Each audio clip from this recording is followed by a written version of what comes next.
Hello Israel, it's me, Seven Heaven, coming to you once again with another video. Okay, I want to say I have no rights to the video or music, strictly for educational purposes only. Let's get into the video. We'll listen to War TV talk about the movie Nope. Let's get into it, Israel.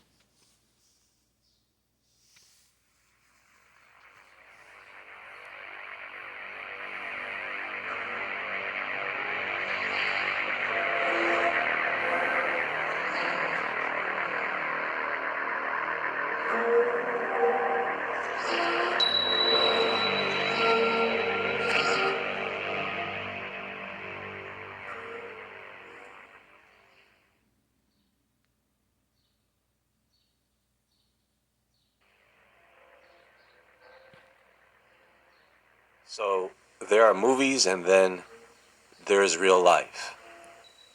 I just watched the movie Nope, written, directed, and co-produced by Jordan Peele. The film stars Daniel Kaluuya, Kiki Palmer, Steven Yeun, Brandon Perea, also starring Keith David and Michael Wincott. So the first thing I want to address is animals, since the first scene of the movie involves an animal. And we're not talking about domesticated pets here. We are talking about wild animal exploitation, trying to control something that barely has control over itself. There are several messages embedded into this film, which I happen to think is a good film, and I'll tell you why in a moment. The only caveat to enjoying this film, however, is that you need to know a little something about what is being presented. Otherwise, you have to go look things up. Not really always good for the normie audience. Some things just go right over people's heads. It is still a good film. It's crafty. By the way, if you have or have not seen this film, there will be spoilers. I want to break down a few things that I found to be interesting. It's like Peele has pulled inspiration from several directions, like Tarantino, Lovecraft, even anime like Akira. So let's get into this because it's a movie about UFOs. However, not everything is as it seems. And that's definitely true for this one.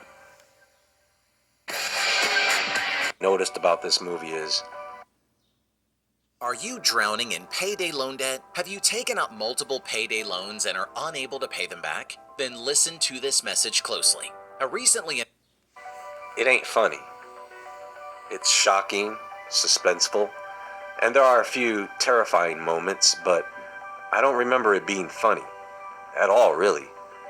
It's a horror film, a creature feature, sci-fi. It's like one big Twilight Zone episode. And it opens up to a scene which is a flashback of one of the characters played by Steven Yeun named Jupiter. Jupiter was once a child actor on a hit sitcom called Gordy's Home. Now, Gordy was a trained chimpanzee who apparently had been pushed to its tipping point and was ready to snap at any moment. During a birthday scene, a box of balloons is opened for Gordy, and one of the balloons pops, sending Gordy into an insane rage. Killing the mother and father actors, he ripped the face off of another child actor who played Jupiter's sister on the show. Jupiter was hiding under the table at the time and was spared, probably because he didn't look Gordy in the eyes. Gordy was then shot in the head. It seems young Jupiter was distracted by a single shoe standing upright in the middle of the room, which took his eyes off Gordy. This, of course, is another anomaly the impossible witnessed for one time only. This scene, of course, seems to be inspired by the tragic story of Travis the chimpanzee. Now, chimps can get up to around 5 feet in the wild and weigh anywhere from 88 to 150 plus pounds. Before Travis died, he was 200 pounds. Travis was an animal actor who appeared on television commercials and other TV programs. He was born on a sanctuary, and after the death of his mother, he was purchased for $50,000 to a couple in Connecticut, Sandra and Jerome Harold. I can tell you, Travis acted as human as he could in that house. He ate dinner at the table, drank wine, dressed himself, opened doors with keys, but then Sandra's husband died, and Sandra had Travis ultimately compensating for that loss, sleeping with him, bathing with him. The poor chimp was overweight, and Sandra had him on Xanax and medication for Lyme disease. I didn't know they made Xanax for chimps, but okay. On February 6th, 2009, Travis had left the house with Sandra's car keys. Carla Nash, one of Sandra's friends, attempted to lure Travis back in with a Tickle Me Elmo doll, which was Travis's favorite toy. Now, anyone who knows anything about animals knows they don't like it when you take their stuff. So, he attacks her, as 70-year-old Sandra hits him with a shovel and even stabs him in the back with a butcher knife. Once the police arrived, Travis then tries to lock himself inside a police vehicle, but is shot 4 times by an officer. Travis then manages to crawl back to his cage, where he later dies. Carla Nash lost her hands, her nose, her eyes, lips, parts of the bone structure of her face, and some brain tissue. She survived after multiple surgeries, and Carla Nash is, of course, referenced in the film Nope, seen sitting in the audience during one of Jupiter's performances. She is actually one of the survivors of the Gordy's home incident. Wearing the same type of hat and veil that Carla Nash would be seen wearing in her interviews. And see, the thing is, he did not have to be around other chimpanzees to learn the behavior of ripping somebody's face off. That's what chimps do. That wasn't learned, that was in him already. So this whole thing with the Gordy killings is shown to us piece by piece as the film progresses until we get the whole story. So we get a short story within a story, which I like, and it is shown how the two are connected later on. So let's talk about this UFO. At first, it isn't clear as to why this UFO has suddenly started showing up at this horse ranch, but we'll get to that. It kicks off when Keith Davis's character, Otis Haywood Sr., is struck in the eye by falling debris, a nickel, which they originally thought to have fallen from some type of airplane. The horse Otis was sitting on at the time, named Ghost, was also struck by a metal key. So, OJ, Daniel Kaluuya's character, runs over to Otis to take him to the hospital, but he of course dies. Now, OJ and his sister Emerald are running this ranch broke. So, OJ from time to time would sell one of his horses to Jupiter, so that Jupiter could use them around the carnival. So, soon enters the UFO, and this UFO can cause electronics to cease functioning when it is around. Frighteningly enough, you can hear the screams of people when it's around as well. And every time it comes around the ranch, it seems to want to abduct one of the horses or whoever is around. A UFO with an appetite, which soon makes sense as they discover that this is not a ship or craft of any kind, but a life form. That's right, and I think the movie Tremors also inspired this film. That's right, there are no aliens. The UFO is the alien.